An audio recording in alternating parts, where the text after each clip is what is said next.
Good morning student all of you. देखिए, जैसा कि मैंने आपको बताया है, आज ये मैंने पीडीएफ 10 भेज रहा हूँ। और जो आपका टॉपिक है, भारत में पोषक तत्व प्रबंधन क्या है, nutrient management in organic farming.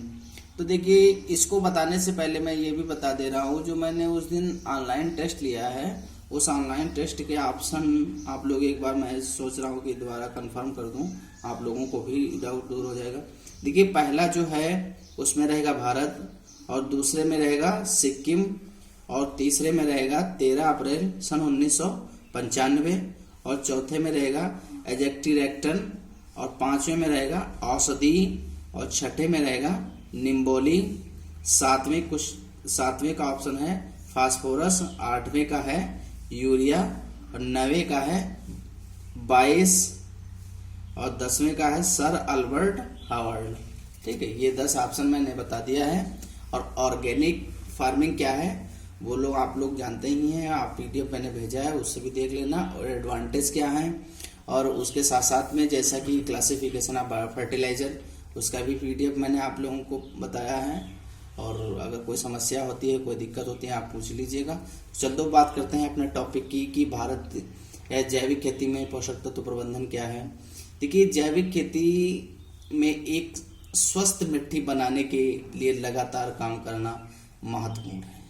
देखिए, जो जैसा कि मैंने बताया था आप लोगों की, ऑर्गेनिक फार्मिंग सिस्टम्स को एक क्लीनिंग अवस्था की सॉइल को मेंटेन रखने के लिए जो हमारी संस्थाएं हैं या हमारा फार्मर्स है, इस पर क्या है, लगातार दिन प्रतिदिन काम करता जा रहा है। जो कार्बनिक पदार्थ में समृद्ध, और इसमें सभी पोषक तत्व हैं जो पौधों को चाहिए। देखिए, तो जैसा कि मैंने बताया कि ऑर्गेनिक मैन्योर या ऑर्गेनिक फार्मिंग सिस्टम्स का मतलब पर्पज ये हो गया कि इसमें क्या है, किसान आज दिन प्रतिदिन इसके प्रति अधिक से अधिक जागरूक हो रहा है, जिससे क्या है, इसकी मिट्टी की मतलब उर्वरता क्षमता बढ़ रही है, और इसकी के माध्यम से फार्मर्स अधिक बेनिफिट ले रहा है। ठीक है, खाद और जैव उर्वरक आदि का उपयोग किया जा सकता है। ये कार्बनिक स्रोत न केवल मिट्टी में पोषक तत्व को जोड़ते हैं, बल्कि मिट्टी के सूक्ष्म जीवों को भी खिलाने के खरपतवारों को भी रोकते हैं। देखिए, जैसा कि मैंने बताया कि मिट्टी के जो पोषक तत्वों की वृद्धि करते हैं, तथा जो हमारे वीड्स होते हैं, खरपतवार, जो मिट्टी से पोषक तत्व को खींचते हैं, अपने अंदर को तरफ एब्जॉर्ब करते हैं, इसको भी रोकते हैं। ठीक है, कार्बनिक पदार्थ को बढ़ाने में मदद भी करते हैं। और देखिए, पोषक तत्व जो हमारे न्यूट्रिएंट्स होते हैं, जितने सॉइल्स में पाए जाते हैं, ये सॉइल की उर्वरक क्षमता को भी बढ़ा देते हैं, पानी को बेहतर रखते हैं, और इस तरीके से किसान को कम सिंचाई की भी आवश्यकता होती है। देखिए, जब पोषक तत्व की कमी नहीं होती है, मिट्टी हमारी उपजाऊ होती है, तो उसमें क्या है, स्वाभाविक है कि इरिगेशन सिस्टम्स कम अपनाना पड़ेगा। तो इरिगेशन सिस्टम्स जो कम अपनाने पड़ेगा, तो इसमें क्या है, फार्मर्स में अधिक किसान को खर्चा नहीं करना। मिट्टी के पीएच संतुलन को समायोजित करने के लिए चूने जैसे मिट्टी के संशोधन को जोड़ा जा सकता है। देखिए, मिट्टी का जो वो होता है पीएच, उसको क्या है, संतुलित रखते हैं, और इसके पीएच को भी जोड़ सकते हैं। ठीक है, जोड़ा जा सकता है। हालांकि मिट्टी में संशोधन और पानी में न्यूनतम भारी धातुएं होनी चाहिए। अधिकांश जैविक उर्वरकों का उपयोग अन्य उद्योगों, देखिए, जो जैसा कि प्रेजेंट टाइम में आप लोग देख रहे हैं कि जितना ज्यादा पॉल्यूशन, हमारा वाटर पॉल्यूशन अधिक फैला है, किसानों क्या है कि फार्मर्स को अधिक पानी नहीं मिल पा रहा है, पर्याप्त फसल को पानी नहीं मिल पा रहा है। ये सारी जो हमारी दिक्कतें आ रही हैं, इनको हम दिन प्रतिदिन के अकॉर्डिंग, एक जैविक खेती के ही अकॉर्डिंग हम इनको सुधार कर सकते हैं और इसको कंट्रोल कर सकते हैं। ठीक है, जो अन्यथा बर्बाद हो सकते हैं। किसान पशु खाद और मशरूम खाद से भी खाद बनाते हैं। इससे पहले कि खेतों में खाद को लागू किया जा सके, कम से कम 2 महीने तक गर्म और वृद्ध तरीके से आवांछित रहे। देखिए, जैसा कि बताया गया है कि किसान क्या है, जैसे कि मशरूम खाद का मतलब यहाँ पे हो गया जैसे सड़े गले अवशेष। ठीक है, जैसे कि मशरूम आप बटन उगाते हैं, यहाँ पे बटन का पर्पज जो बटन मैंने बताया गया है, तो मशरूम का किसान पशु खा, जैसे कि किसानों के द्वारा जो पशु पाले गए हैं उन्हीं के द्वारा ऐसे अफवाह और फसलों से मतलब जानवरों से हुआ निकला हुआ अवशेष वगैरह जो भी रहते हैं, ठीक है। और फिर आ जाता है बैक्टीरिया और खरपतवारों के बीज को मारने के लिए 130 से 140 फ़ारेनहाइट आंतरिक तापमान पहुंचने पर बनाए रखें। देखिए जो टेम्परेचर होता है इसका, जो बैक्टीरिया और मतलब खरपतवारों के बीजों को मारने के लिए, तो उसको 130 से 140 के मतलब फ़ारेनहाइट के आंतरिक तापमान पहुंचने पर बनाए रखने के लिए उपयोगी होता है। जैविक खेती में कई उर्वरक संशोधन और जीवाणु और फंगस जैव उर्वरक का उपयोग उपलब्धता और फसल की उपयुक्तता के आधार पर किया जा सकता है, ठीक है। देखिए इसमें क्या है कि जो भी हमारे इसमें जीवाणु होते हैं, ठीक, और अगर हमारी सॉइल है एक न्यूट्रिएंट्स मतलब पोषक तत्वों के अकॉर्डिंग उसमें सारे पोषक तत्व पाए जाते हैं, तो इसमें क्या है कि कोई भी जीवाणु अधिक नुकसान नहीं पहुंचा पाएगा। जो हमारा प्लांट एक अच्छी तरीके से स्वस्थ होता है, जो किसान उसको आसानी से उसमें जैविक खेती को अपना सकता है। पौधों की बीमारियों, फसल की उपज में कमी और जैविक खेती और कम माइक्रोब्स की संतुष्टि पूर्ति और फसल को रोटेशन को अपनाने के माध्यम से फसलों की उचित प्रजनन प्रबंधन के कुछ बीमारियों के लिए फसलों को प्रतिरोध को भी सुधार हो सकता है, ठीक है।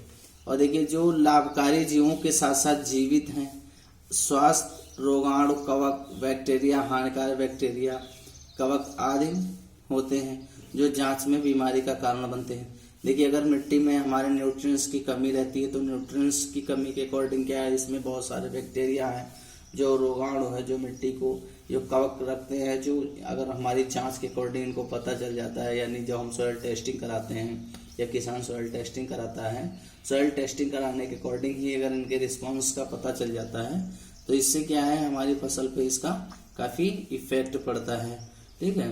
और जैसे देखिए मैंने इंग्लिश में भी बता दिया है, inorganic farming is the importance of work conditioning in the carefully, ठीक है, इसको आप लोग पढ़िएगा।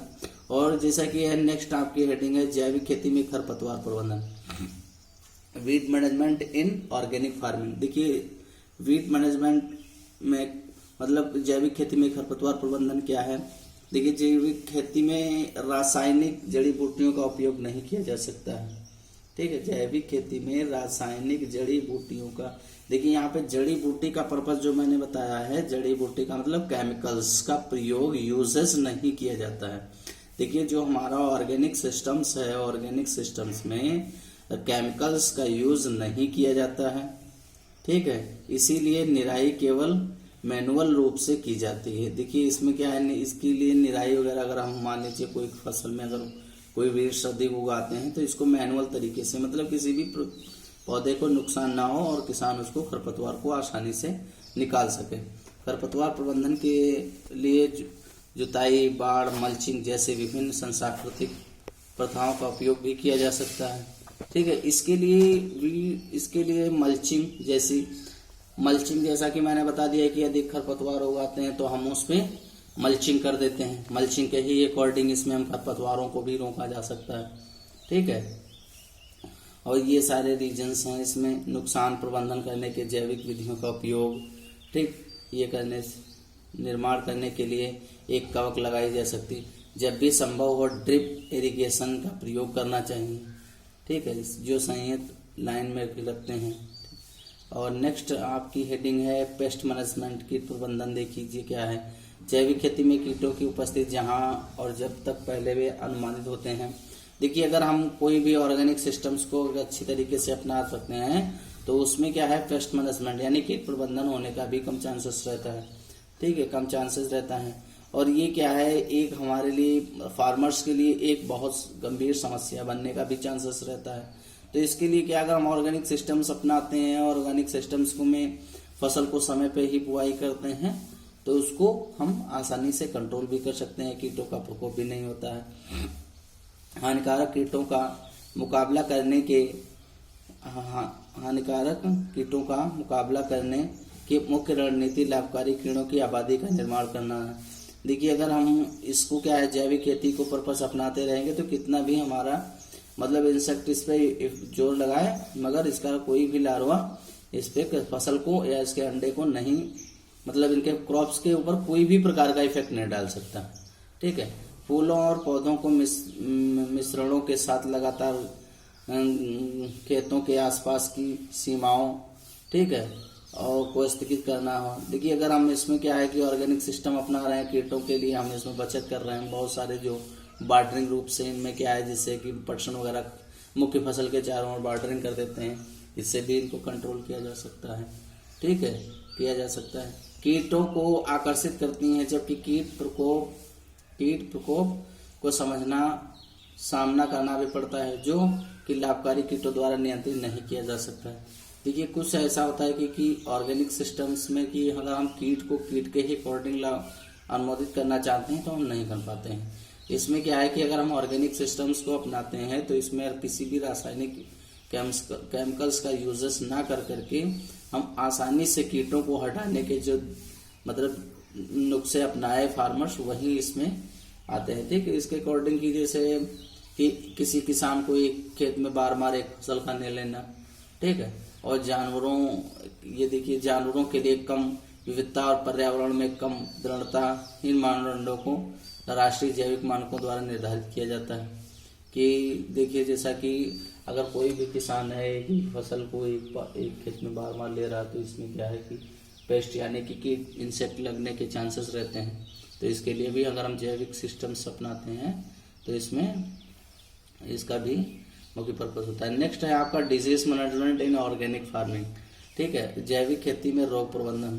देखिए पौधों की बीमारियों, फसल की उपज में कमी और जैविक और इनपुट उत्पादन प्रणालियों में गुणवत्ता के लिए कुछ प्रमुख बाधाएं।